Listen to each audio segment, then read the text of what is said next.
ನಮಸ್ಕಾರ. ಅಂತೂ ಇಂತೂ ಬಿಗ್ ಬಾಸ್ ಈಗ ಶುರು ಆಗ್ತಾಯಿದೆ.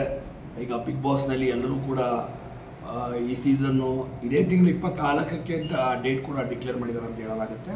ಇನ್ನು ಸುದೀಪ್ ಅವ್ರು ನಾಳೆ ಬರ್ತಾಳೆ. ನಾಳೆ ಈ ಬಾರಿ ಬಿಗ್ ಬಾಸ್ ಸೀಸನ್ 12ರ ಪ್ರೋಮೋ ಕೂಡ ರಿಲೀಸ್ ಆಗ್ತದೆ. ಇನ್ನೊಂದು ವಿಚಾರ ಏನಪ್ಪ ಅಂದರೆ, ಈ ಸತಿ ಹೋದ್ಸರಿ ನೀರಿನ ಜೊತೆ ಬೆಂಕಿ ಅಂತ ಹೇಳಿದ್ರು, ಈ ಸತಿ ಪೂರ್ತಿ ಬರೀ ಬೆಂಕಿ ಬಿರುಗಾಳಿ ಇರುತ್ತೆ ಅಂತ ಹೇಳಿ ಸುದೀಪ್ ಅವರು ಈ ಹಿಂದೆ ಮಾಡೋದು ಪ್ರೆಸ್ ಮೀಟರ್ ಕೂಡ ಇಟ್ಕೊಂಡಿದ್ದಾರೆ.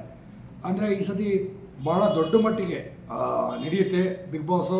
ಮತ್ತು ಬಿಗ್ ಬಾಸಲ್ಲಿ ಆಗೋದು ಕಂಟೆಸ್ಟೆಂಟ್ಗಳು ಕೂಡ ಅಷ್ಟೇ ದೊಡ್ಡ ಮಟ್ಟಿಗೆ ಈ ಸತಿ ಇರ್ತಾರೆ ಅಂತ ಕೂಡ ಈಗಾಗಲೇ ಹೇಳಲಾಗ್ತದೆ.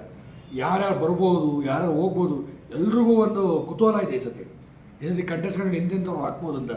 ಬಟ್ ಸದ್ಯಕ್ಕಿರೋ ಪ್ರಕಾರ ಈ ಹಿಂದೆ ಪ್ರಥಮ ಅಂತ ಕಂಟೆಸ್ಟೆಂಟ್ ನೋಡಿದ್ರೆ ಆ ಥರ ಕಂಟೆಸ್ಟೆಂಟ್ಗಳೇ ಈ ಸತಿ ಆಯ್ಕೆ ಮಾಡಿದ್ದಾರಂತೆ. ಒಂದು 6ರಿಂದ 7 ಜನಕ್ಕೆ ಅಂಥವ್ರನ್ನೇ ಹಾಕ್ತಿದ್ದಾರಂತೆ. ಯಾಕೆಂದರೆ ಈ ಹಿಂದಿನ ಸೀಸನ್ಗಳಲ್ಲಿ ಸ್ವಲ್ಪ TRP ಸ್ವಲ್ಪ ಏರಿಳಿತಗಳು ಕಂಡು, ಆ ಕಾರಣಕ್ಕಾಗಿ ಈ ಸತಿ ಸರಿಯಾದ ಕಂಟೆಸ್ಟೆಂಟ್ಗಳು ಹಾಕಬೇಕು. ಅತಿ ಹೆಚ್ಚು ಕಾಂಟ್ರವರ್ಸಿಗಳಲ್ಲಿ ಸಿಲ್ಕಿರೋಂಥ ಕಂಟೆಸ್ಟೆಂಟ್ಗಳಲ್ಲಿ ಹಾಕ್ತಾರಂತೆ ಅಂತ ಮಾತುಗಳು ಇದೆ. ಬಟ್ ಕಾದು ನೋಡಬೇಕಾಗುತ್ತೆ ಯಾರ್ಯಾರು ಹಾಕ್ಬೋದು ಎಂಬುದು ಮುಂದಿನ ದಿನಗಳಲ್ಲಿ. ನೀವು ಕೂಡ ಬಿಗ್ ಬಾಸ್ನ ಸೀಸನ್ಗೆ ಕಾಯ್ತಿದ್ರೆ ಖಂಡಿತ ವಿಡಿಯೋ ಲೈಕ್ ಮಾಡಿ, ಕಮೆಂಟ್ ಮಾಡಿ, ಶೇರ್ ಮಾಡಿ. ಧನ್ಯವಾದ.